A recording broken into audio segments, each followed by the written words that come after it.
Good evening, everyone. My name is Abisoye, and what I can actually tell you is that if I had a perfect background, if I went to the best schools, if I had everything perfect, I probably wouldn't be doing what I'm doing today. So what I'm doing today didn't start because I had choices or options. So it was actually out of trying to make something out of my own life regardless of my background. So when I was going through my journey, I didn't see NGO, I didn't see nonprofit, I didn't see gender equality, I didn't see development, I didn't see anything. So I think my life started when I was told that my mom died. And to be honest with you, I was at the burial, and I was with my siblings, when we're queuing up trying to see the face before she gets put to the ground. And they were like, oh, that girl is too small. She shouldn't go there. And I was like, this would be an opportunity for me to actually know what my mother's face looks like, because I was actually 3 when she died. But to be honest with you, I remember what I was wearing. I have a picture of how tiny I was with everybody else. And I think a part of life actually started then. My father said, this is another woman in the house, call her mother. And I was like, okay. To be honest with you, life was just crazy.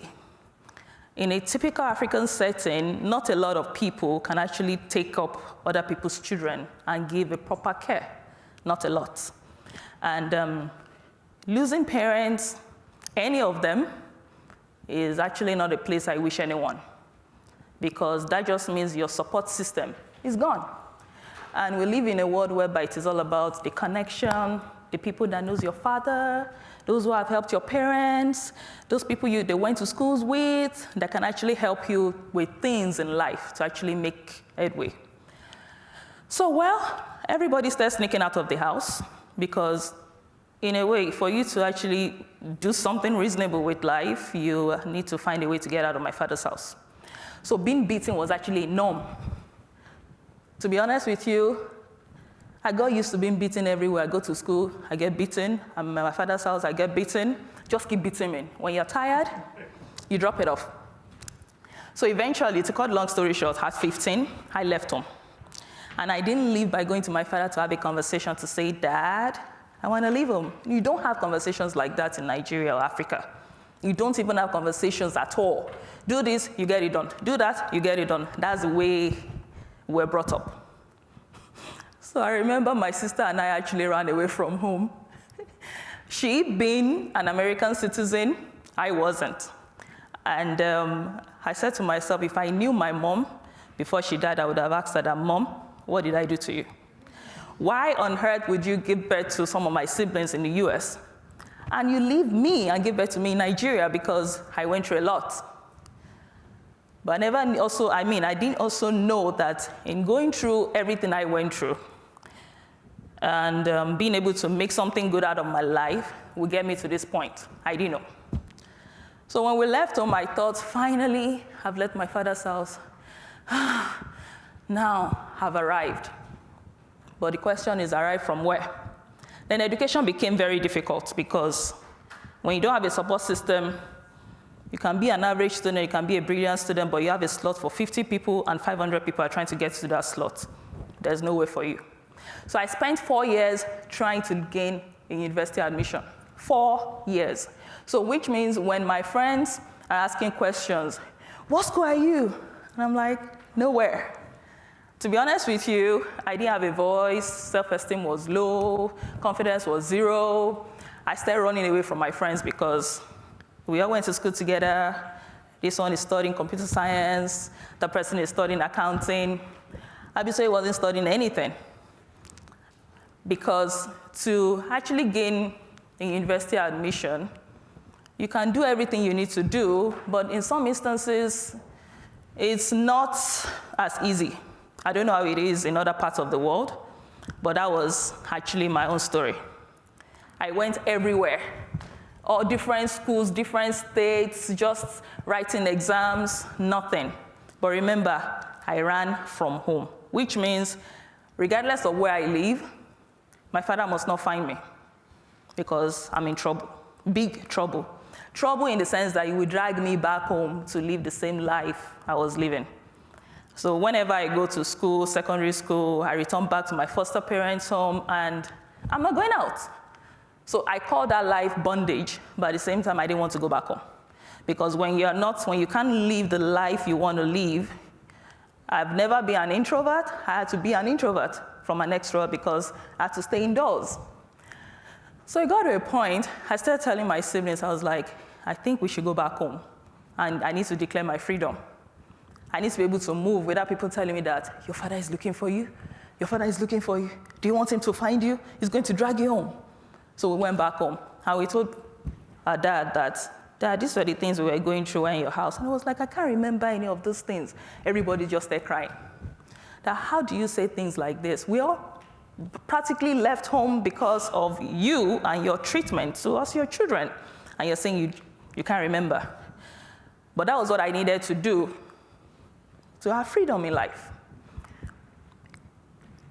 In looking for university admission, one of my sisters said, Abisoye, I think you should come to the US to school. I said, I think so too. Who doesn't want to do that? And we did everything possible. I gained admission to a school in New York. And I was like, now I've arrived. And I can live like everybody else. And I tried to get a visa. And they were like, nope, you're not going anywhere. Of course, I wanted, I'm trying not to mince words right now. I actually wanted to die. Like, I can't go forward. Backward is not easy. I'm stagnant. So my life was actually slow, stagnant for a very long time.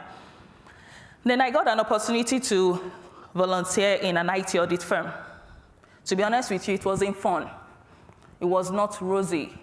We had books, we were reading over 2,000 pages and solving problems on the computer, being a computer programmer. It wasn't fun. And being a volunteer in this place, one of the things I were told to do, you're a courier person, which means you're going around the entire Lagos dropping letters in companies. There's a training going on here, you're welcome, going on here, and you're not going in a nice ride with a driver, no. That was a life. So I was also a tea girl. Then, when it's time to clean the office, I'm also there cleaning. But if only someone had told me that that was a gold mine, I didn't know, but I was there. So there were times I would tell my brother, I'm like, this place is annoying and stressful. And he'd be like, Abisoye, don't worry, just keep staying there. But remember, I was also looking for university admission because I realized that regardless of what I do, tomorrow people will be like, you don't have a degree, you don't have a voice. And I was like, okay, I need to be educated while I'm in this place. It got to a point, I think I gained another admission to a private university, and I'm like, finally, now I can be among the bougies. Now I can also, speak nice English. And I spoke with my siblings, and they were like, one, we can't afford it, it's expensive, and two, your stepsister also gained admission that same year. So your father will be at the matriculation day. I'm like, okay, so what's going to happen? I finally gained admission, they're like, you're not going. Okay. So cut the long story short, 4 years not in school. When people were graduating, I was not in school. But while in this organization, this IT audit firm, we're doing exams, we're reading, there was a lot of self-development, reading books, just reading, writing certification exams, MCSD, Oracle Database, Solaris, so many of them. Then I did all that.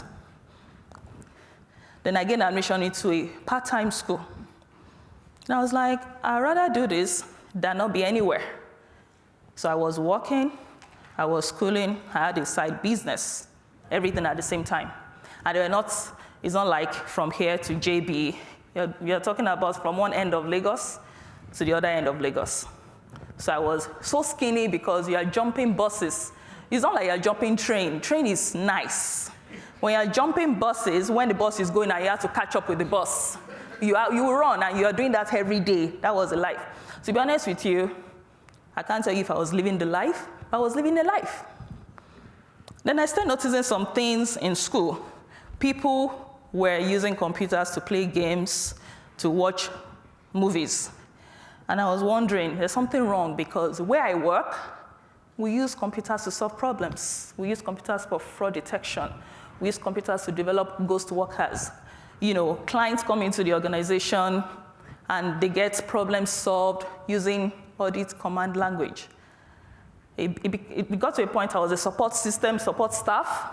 From support staff, I started teaching classes. So I taught same audit command language. I would stand for 5-6 hours teaching people that are obviously more knowledgeable than me and didn't know that I didn't have a degree. I did that over time. Most of the time, I wear my oversized shirts, and I'll do this so that they don't know anything. I'm like, these people don't know I don't have a degree, right? There are people coming from oil companies, telecommunications, just coming there to learn. And I was actually there teaching. Of course, not being paid. So I taught some other people. I did organize some other trainings, Oracle database. Then it got to a point, the boss of the organization said, Abisoye, this is what I need you to do. When clients come into this organization, they're always using paper to fill up their forms. We need to have a computerized one. And I was like, okay, has anybody done this before in this organization? They said, no. I said, so how do you think I'm going to figure it out? And he said, give it a try. To cut a long story short, I did it for 1 year. So I went back over time saying, this thing is not working. I use Access database. I tried to use Excel. I use macros. I used everything. Nothing was working. And the man said, go back and get it done. So eventually I was like, okay, since I have some certifications, maybe I can use MCSD as front end and use Oracle database as back end. And eventually, it worked. To be honest with you, I did forums online, joined forums everywhere, went to different ICT institutes in Lagos, asking questions. How can my submit button work? How can my data come from the surface of a system to the back end, to the structure, to the container at the back end that you don't see? And that was just the problem. So when the moment I got this thing to work, I went the extra mile. So I was like, so how can 10 people work on this thing at the same time? How can you input data, your information, and everybody can submit together? So when this whole thing started happening, I was like, okay, maybe I have something going on here finally. So while in school, people were not doing much with computer. Then I decided to do a survey.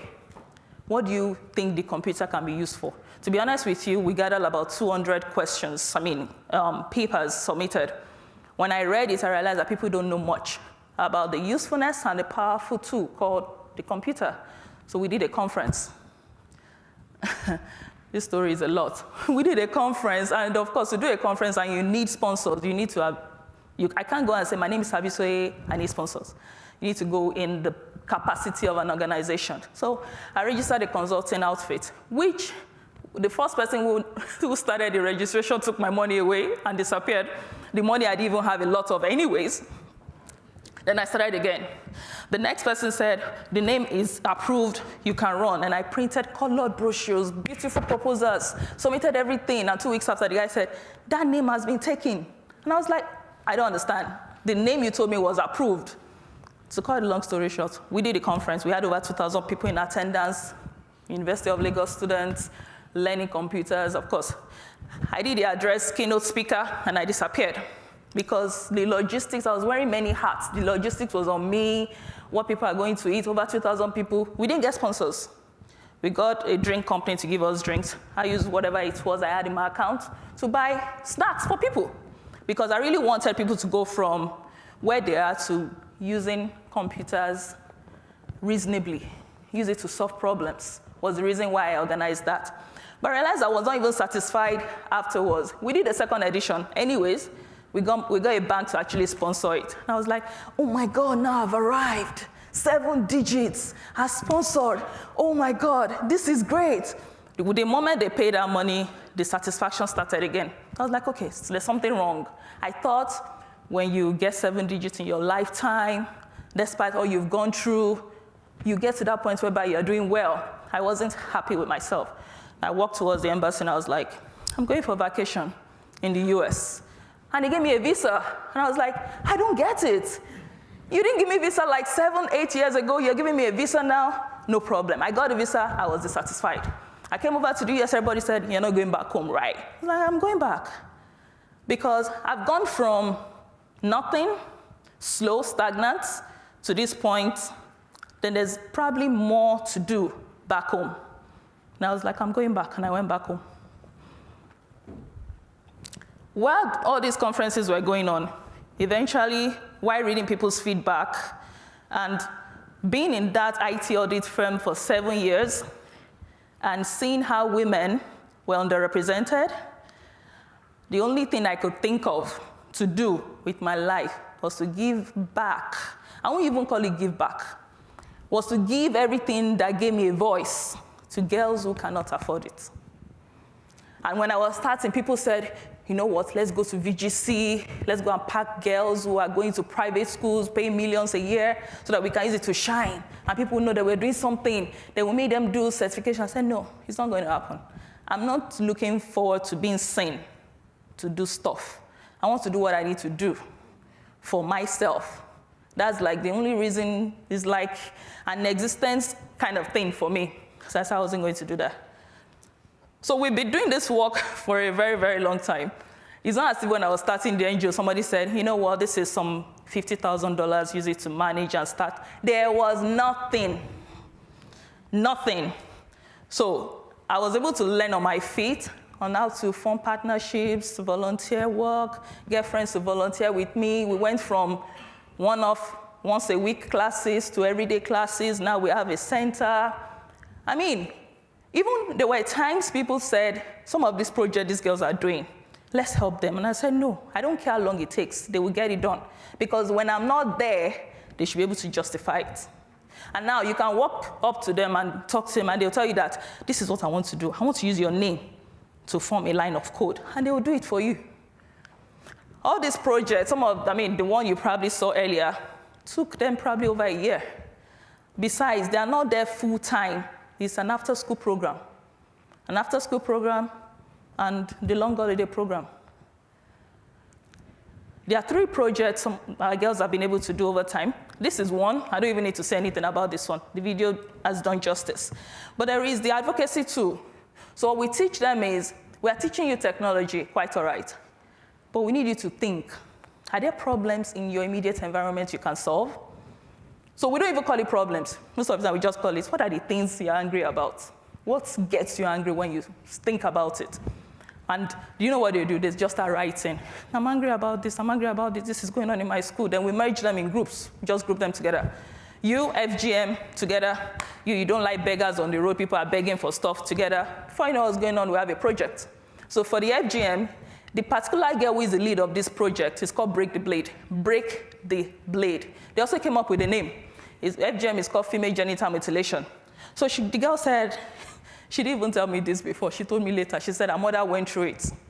And it's the reason why she's passionate about it, that we have to put a stop to it. So they developed a platform that's pretty much awareness platform and advocacy tool. And they are taking it to a level whereby it can report cases of FGM happening in different places. It's actually well practiced in Nigeria. Then there's another group of people that worked on hope baskets. They said, we need to give hope to people. There are things you don't need in your house. But most of the time, it's a problem for you because you don't even know where to keep them. And there are people who actually need them. Why not declutter your house and give it to those who need them? So there's a platform you can pick up, you can drop off. And they share. Most of the time, they even give it to internally displaced persons because they need all these things you don't need. But this is a project these girls came up with. This particular one you just saw, the girl in question said, our parents don't make a lot of money, but we need them to make money. There are so many middlemen. What do we do? And then I was like, you know how to code? Then let's solve the problem. Then we grouped many of them who live in the slum. Besides, that slum has a population of 400,000 people right now. Many of the men do not do anything for a living. Some are fishermen. And those who don't do anything for a living, they have like 3 to 4 wives, 25 children. So what I say most of the time is, my work is not for the slum. My work is for girls who are ready to learn. Are you teachable? I am not an advocate of collecting money from wherever you can see it. I'm an advocate of giving you a skill that can make you make your money tomorrow. And they all know. So right now for the girls, many of them are getting scholarship as a result of this video. They are moving from public school to private schools, being sponsored by different people. The girl in question, loads of people reached out and said, how can we get her into Harvard? Some were ready. You'll be surprised that in the same country where we've been and been working for a very long time, they were reaching out. So when is she going to Harvard? What do we need to do? How do we get her there? But she started school late, so she has 3 years to go. Again, education is not of paramount importance to many communities like this because they can barely feed. So how can they be educated?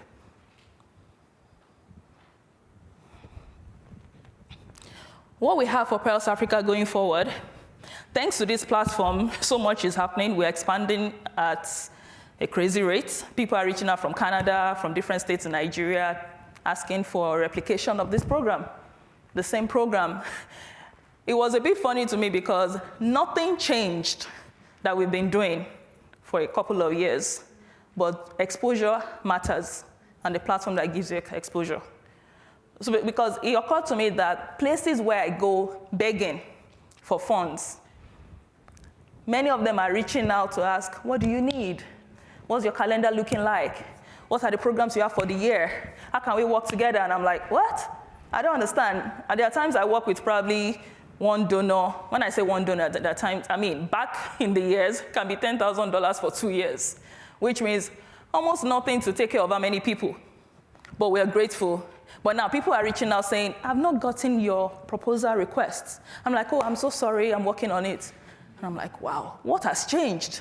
But I realize it's opportunity and exposure. To be honest with you, I was in an IT audit firm for a period of time. I'm giving the same access back to girls. I noticed over time that if all those things I thought, when I get to this milestone, 7 digits, I'm all right, I'm good, if those things were not fulfilling, something else has to be. But since I started this work, it has been the case. And when I see girls move from where they were to where they are, when they speak, people be like, did you say these girls are from the slums? That they don't look like it, they don't talk like it. And I'm like, yes, they don't have to talk like it, does not mean they are not from where they are coming from. But we need to move them out of this place to where they need to be. So, and we also know that one of the ways to replicate this is the people reach out back to them, especially government officials. Even the government of different states are reaching out. What can we do? How can we replicate this in different places? And I'm like, oh, it's one of the beautiful ways to scale. Fast, when you can be in almost all the public schools, and you have serious partners ready to, do this for you. So that has been the program. One of the things I noticed recently with our girls, we had the recently elected governor of the state reached out to us. And he showed up in the office, the girls presented, and the guy was like, are you sure these girls are from public schools? They are doing well, they speak well, they do this. And I'm like, yes, they are. And the man said, I need 2 of them, I need to give them scholarship, I need them to be under my scholarship scheme. And I was like, fantastic. Then, and I started asking the girls some questions because we gist a lot. And I realized that the most vocal is not the most brilliant. I mean, I was just surprised. This is not from my personal journey. This is actually from interacting with them. There are some that when anything is happening, camera is coming on, they have British accents. And I'm serious. No. People, I'm like, seriously, I'm not joking. People actually told me on social media that your girls are speaking with American accent, British accent, and I'm like, you need to see where they live. Then that comment, you change it immediately. Because it's not the case. But I don't understand. When camera just comes up, everything changes. I don't know. But I said, but it's fine. As long as it gives them opportunities in life, I'm good. So, and when I asked some questions, some deep questions, I didn't even know why I was asking the questions. But from the responses I got, I realized that the most vocal is not the most brilliant. Because I was trying to think, which 2 girls am I going to give this opportunity to? Because I'm meant to pick, bring their parents, go to the state government's house, have this meeting. And the girl, not this particular girl is made She's got a scholarship up to university level already. There are even people still dragging, we want to support this girl. And I'm like, there are other girls in Nigeria who needs help. You don't say you want to support one person just because she's on CNN. Duh. Support other girls. To be honest, I had that issue with a lot of people. People wanted her to show up in this video, show up in. I said, no, she needs to be in school. Thank you very much. But if you need to support the work we do, these are girls who need help. Many of them are in the north, the south, the west. They are everywhere. Support genuinely, not just because they have a fame or the form of fame on the... Well, you have questions? Okay. Well, that's like the shortest summary of my journey ever. I still gave a presentation 3 days ago in Nigeria, and it lasted 2 hours. Almost talking about my work and probably my journey, how I have to beg people for everything to the core, everything. I had to beg people for space, how people gave us boardroom to use on weekends for free, how we knew that we cannot stay here forever, we had to grow, how we're able to get a permanent space right now that girls come to every day. 2 instances. We also call the center we use as a safe space where girls can just come to talk, let out. Some of them wake up at 4 in the morning at home, doing what their parents are meant to be doing chores. Then you go to school and you start sleeping. Then you come back to the center and you want to sleep. Most of the time I give them 10 minutes, take a nap, wake up, computer is waiting for you. When it's time for exams, thank you, no touching of computer, read your books. Because they were to go home, they can't do all those things.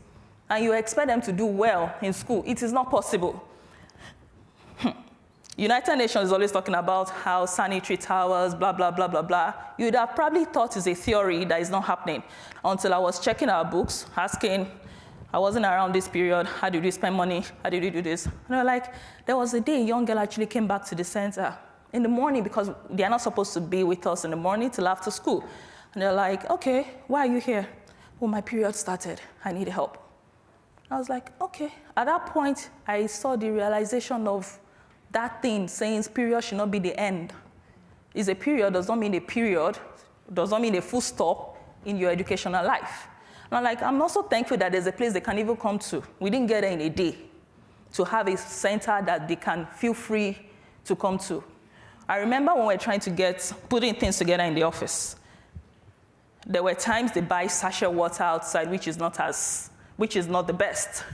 And I told them that we're putting a stop to that. Then I was like, this dispenser gets finished in no time. What's going on? And they're like, oh, the girls, when they are going home, they fill up their water bottles. Like, okay, no problem, I'm not asking again. Thank you, I'm good. But these things looks like little stuff. But for them to learn, we feed. We give them drinks, we give them water to learn. They have sanitary towels to use. And these are things we need to build in different communities to actually help the girl child to learn. Thank you.